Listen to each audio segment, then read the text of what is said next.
study is about a young man and how the right education powered by technology can change a life. Now, as a teacher in children's church for over 15 years, I initially became fascinated and then very passionate about how children learn and how we can improve upon this process. Now, I knew that for us to solve this problem, we had to radically redesign the current educational system, to develop things that could harness their massive potential and leverage their full imagination and creativity. Now, in the church where I teach, I came about this young man who challenged everything, all my assumptions. Nonso was 11, as at the time we met. He could barely read in English. In primary 5, then in one of the public schools, because his father, who was a missionary, couldn't afford to put him in a better one. But what caught my attention was his dexterity with electronics. This young man was very gifted. He was always creating things, innovating, putting things together, and that got me thinking. During one of our discussions, he told me that he wanted to be a missionary like his father.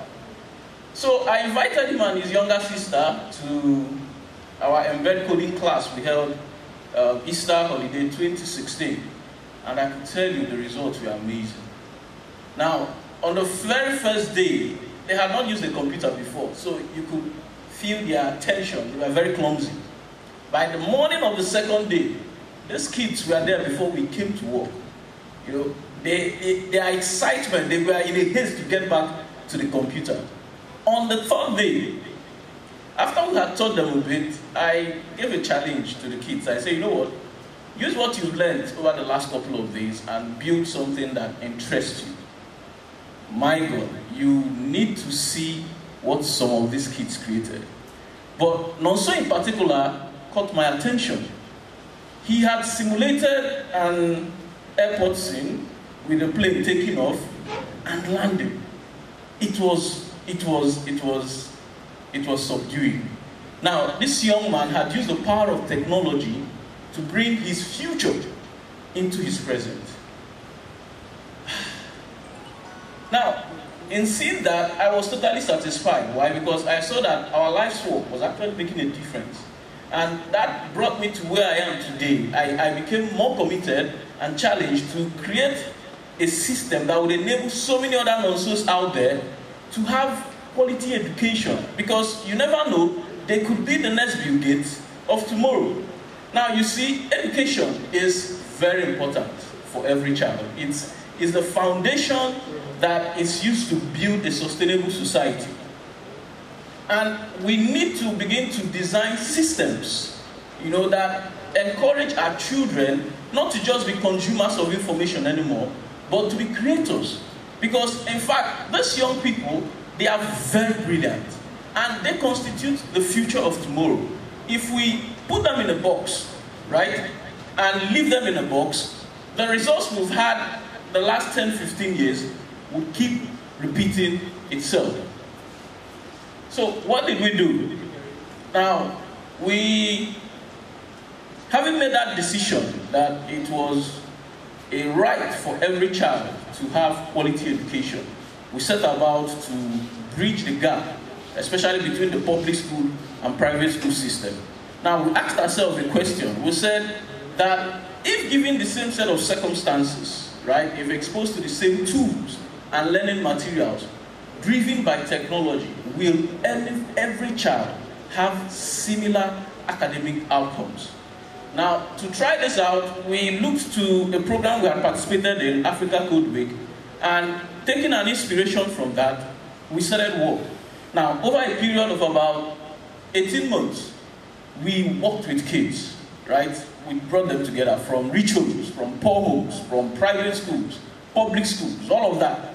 We brought all of them together and we worked with them. Now, our projects, which we call EmBED, or education, is actually an acronym for education made beautiful, engaging, and delightful, started. And initially it was just to introduce children to coding. We wanted to teach them how to do stuff with the computer.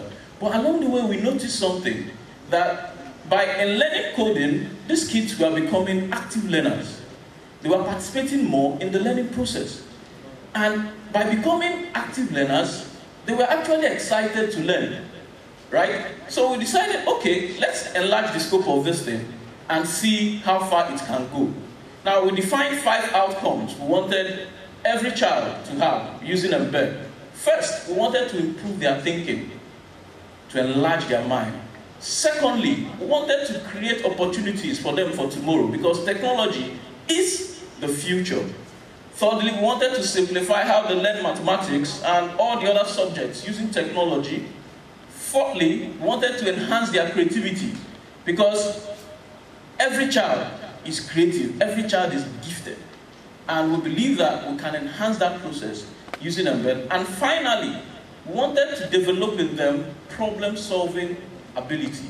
Because in solving problems, you are challenged to think, right?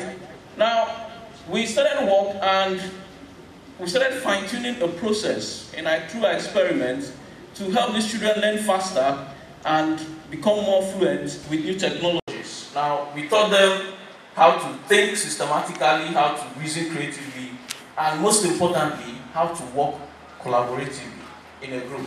Now, this EmBED process is encoded in a 4-step process, which we call LCEE, learning with technology, creating solutions to problems using technology, experimenting or trying out your solution, because perfect practice means perfect, and finally, expressing or sharing your solution with others. Now, we realized that for this to work, we needed to think out of the box. We needed to change the strategy of how education was being done. So we came up with what we call the tripod. The tripod focuses on 3 things. First, curriculum and technology. We needed to create a curriculum in line with 21st century demands and deliver it with technology to make sure it's accessible to every child. Secondly, we had to encourage self-learning. Now, because we realized that every child, learning happens when you put in the effort to understand. Now, by providing them with the tools and materials and encouraging them to work with it, to solve problems, to try it out, we realized that they learned better. And finally, we realized that children learn better if they are in an environment that supports creativity, collaboration, and equality. So we decided that we need to create such an environment in every participating institution so that these children would have a place that encourages them to unleash their creativity. Over the 18 months, we started seeing results. We realized that our assumptions were actually working. Why? Because the children started refusing to go home. Every single day during the program, especially the Easter program, we saw that we had to practically drive them out of the center. They didn't want to go home. Some parents would come to pick their kids by 3 p.m. when we close, and they would have to stay till 4 or 5 before their children would agree to go home. In fact, we had to now make provision for books and newspapers and drinks and snacks for parents so that when they come, they can chill and wait for their children, because you couldn't pry them out of the classrooms. Now, what made them so engaged? What had caught and held their attention? Because we all know, for those that teach children, you know that children have very short attention span. They are easily distracted, right? But now we are seeing something different. So what happened? We came to the conclusion that they got engaged and, in fact, practically addicted, because they had transitioned from being consumers to becoming creators. They were immediately applying what they were learning to solve problems, to things that interested them. For example, in one class, we taught them addition, right? Addition, subtraction, and variables, and how you could apply them. And we asked them, okay, do something with this principle. And these kids blew us away. Now, alone and in groups of 1s and 2s, you saw the children creating some very fantastic and amazing games. One group built a shack attack game where They use variables to hold your life score, and for every time a shark bites you, you lose a life. But if you find one of the life jewels, it adds to your life. Now, another group, boys, they built a football game, right? And using variables, they were adding, anytime you score, you add, anytime they win, and they use variables to keep tally. And you could hear their shouts of goal, goal everywhere as these young boys were playing out their own game. It was fun. It was mind-blowing. Now, we took all these lessons again and we applied it to Africa Code Week in 2016. And I can tell you, that one was extraordinary. Over a couple of 7 days, we had 347 children from 11 schools and 1 church. And we also had 24 teachers in attendance. And it was awesome. It was awesome. Like we had experienced throughout our experiment, we saw that these children didn't want to go home. They didn't want to go home.